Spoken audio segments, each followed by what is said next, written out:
بسم الله الرحمن الرحيم. بيان صادر عن كتيبة العمري الجيش السوري الحر.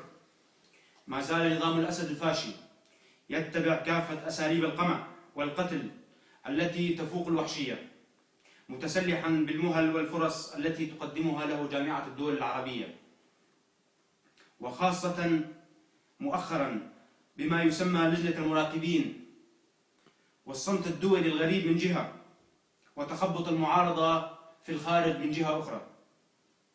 والنتيجة هي مزيد من القتل والتشريد الذي يطال شعبنا الأعزل اليتيم. ونحن كجيش حر نستغرب من موقف المجلس الوطني بأنه لا يريد أي تدخل عسكري، كما أنه لا يقوم بدعمنا بالسلاح والعتاد. فإننا نتوجه لهم بسؤال: كيف إذن تريدون أن تسقطوا هذا النظام؟ وأنتم تعرفون جيدا أن هذا النظام لن يسقط إلا بالقوة، لأنه اغتصب الحكم بالقوة.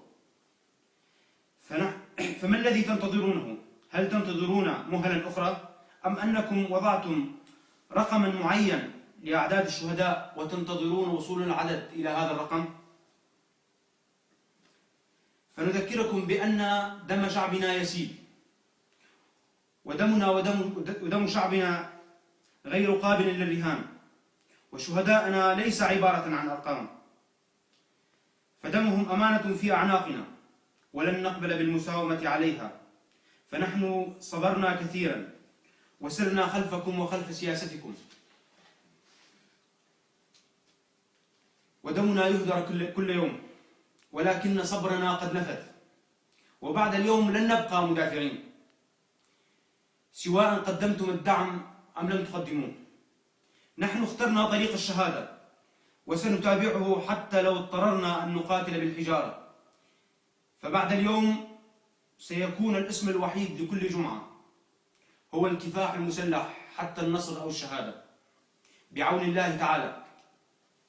كما أننا نعلن عن تشكيل سرية الشهيد رائد المصري التابعة لكتيبة العمري في منطقة تسيل وما حولها. عاشت سوريا حرة أبية. النصر للشعب السوري الحر. النقيب قيس القطاعنة، قائد كتيبة العمري. الله أكبر.